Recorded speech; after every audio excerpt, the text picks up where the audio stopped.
Hey guys, how's it going? Welcome back to another video. Today we've got an excerpt from, you guessed it, Paul Duncan's Star Wars Archives. This one is from the original trilogy, so I've covered quite a bit from the prequels, from the prequel book, which was 1999 to 2005. This one is going to be covering episode 4 to 6, and we have something pretty interesting. So George Lucas explains near the very end of this entire massive book, he explains how Anakin morally was allowed to become a ghost. And this is something that a lot of fans have discussed and theorized and speculated on over the years and decades, is how are the Jedi just like so okay with Anakin being a ghost now? You know, Yoda and Obi-Wan now seeing Anakin standing next to him like, oh yeah, you know, you killed a bunch of younglings and you essentially turned the whole galaxy against us and almost wiped us out completely if it not were for your son. But yeah, it's cool, you're here now, and yeah, welcome back, dude. So he explains it pretty well, and we're just going to go into it and then I'm going to talk about it too. So there are these few lines here where Sebastian Shaw, who was actually the Vader that we saw when Luke took off the mask, says that George Lucas directed me. I didn't know why we were doing it. I thought it was for publicity or something. George just said, look happy and smile. So if you didn't know, the original version of Return of the Jedi had Sebastian Shaw standing in as a Force ghost as Anakin Skywalker. Then, of course, with the revised DVD edition, I think it was 2006 or 2007, don't quote me on that. Anyways, it was a revised edition. They put Hayden Christensen in there. So that's why you may not know who Sebastian Shaw is, depending on which version you've seen. But all my OG fans out there know the truth behind who was really Anakin in the beginning. Okay, so he essentially just has him smiling there, and Howard Kazanjian says, I said to George, why? This guy, he's like Hitler. He's killed, he's done all of these terrible things, and now we're saying he's equal with Yoda and Obi-Wan, as if he's gone to heaven or whatever. George pointed at me, he was real close, and he says, isn't that what your religion is all about? And boy, that was like being slapped on the side of the face, because yes, it is what my religion is all about, and obviously his, but I hadn't thought it through. George then goes on to say, I decided that the scene would give more closure to Luke's relationship with his father.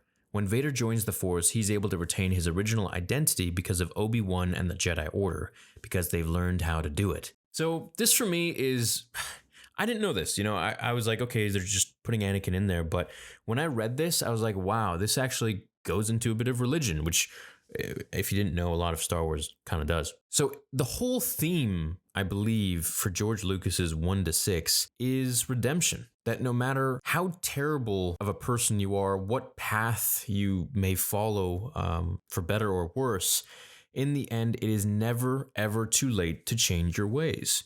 Regardless of what you've done, you'll have to answer for those actions and for the choices that you've made. I'm sure society won't let you go free, but you can always change, and it's never too late. And that's case in point here with Anakin. I mean, he did some of the most terrible things that you could ever imagine. Not even just betrayal of his friends, but, you know, killing younglings and killing just innocents for decades. And now he's, you know, slumming it with Yoda and Obi-Wan. Be like, hey guys, how's it going? You know, the last time you saw me, I was just wreaking havoc on the Jedi Temple, but here I am. Thanks for the open arms. And I actually made a little bit of a spoof of this in the Once Upon a Theory video that I made for season 2. And it was where Vader in that scene dies, and then the ghost of Mace Windu comes in there.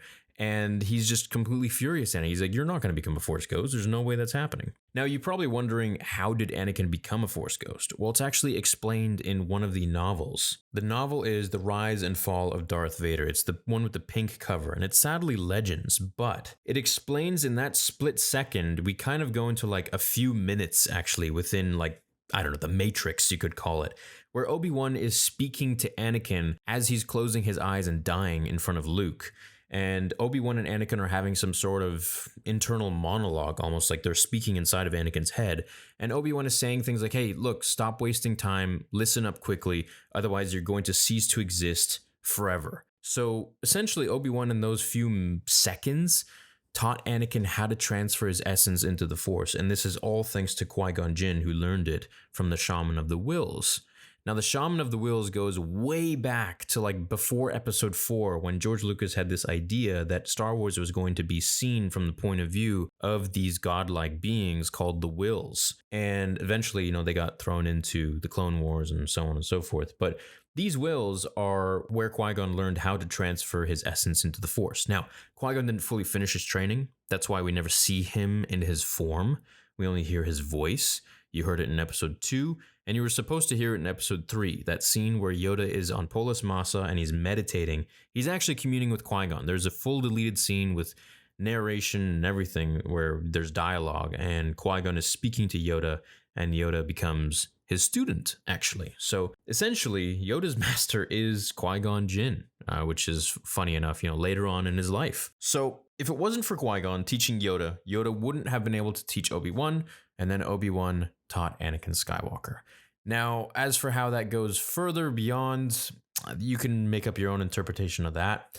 But I'm sticking to the first 6, and I believe George Lucas's story ended with that. So with that being said, I think the idea of George Lucas putting that in there for us to kind of subliminally just understand that, hey, he can roll with the Jedi once again because he's changed his ways, and the idea of forgiveness, to forgive for whatever someone has done. And there's somewhere else in this book where it actually explains all of that. George Lucas is talking about how forgiveness is one of the most important things of the Jedi, that the Jedi have the dark side in them too, but it's how much of the light that they want to use. You can't just be all light and you can't just be all dark. You have to have this perfect balance. I have to find the excerpt, but it's pretty interesting in itself, and I'll make another video on that. But he's essentially talking about how the Jedi themselves learn to forgive. They learn to move on, whereas the Sith just continuously hate and they hold on to their anger forever, which in turn fuels their power, but it's not good for anybody. It just kills them on the inside. And that's essentially, in my opinion, the reason why Anakin Skywalker died in the end, because it's not that he was necessarily so badly beaten by the Emperor's lightning. I mean, don't get me wrong, he wasn't really breathing, but there were ways that he could have survived. Luke could have taken him, put him in a Bacta tank or something, or, he could have used the Force to stay alive. Vader's been in some pretty tough situations. So, much worse than this point in his life. But the thing is, he was ready to move on. He was ready to die. And he let go of this anger. And that's what allowed him to transfer his essence into the light side of the Force. It's because he didn't hold on anymore. He didn't have any more resentment. And as George Lucas was saying in this book. So the reason for his survival, and we're covering a lot in this video, so I hope you enjoy this one because I feel like there's a good amount of information coming here from all of this different things that I've read from George. And I believe that the reason he died wasn't because he was so sick and ill or damaged. It was because he let go and he was ready to move on. He was ready to go into the Force, and he forgave his past, and he realized that Luke was right and Leia was right and that he was wrong and the Emperor was wrong. Hate is wrong. If you've seen Karate Kid 2, Sato always says, hate is wrong. Okay, well, I hope you guys enjoyed this video. Love you all. Leave a like if you did enjoy it. Subscribe if you are new here. New videos every single day. And I will see you all in the next episode. Until then, remember, the Force will be with you always.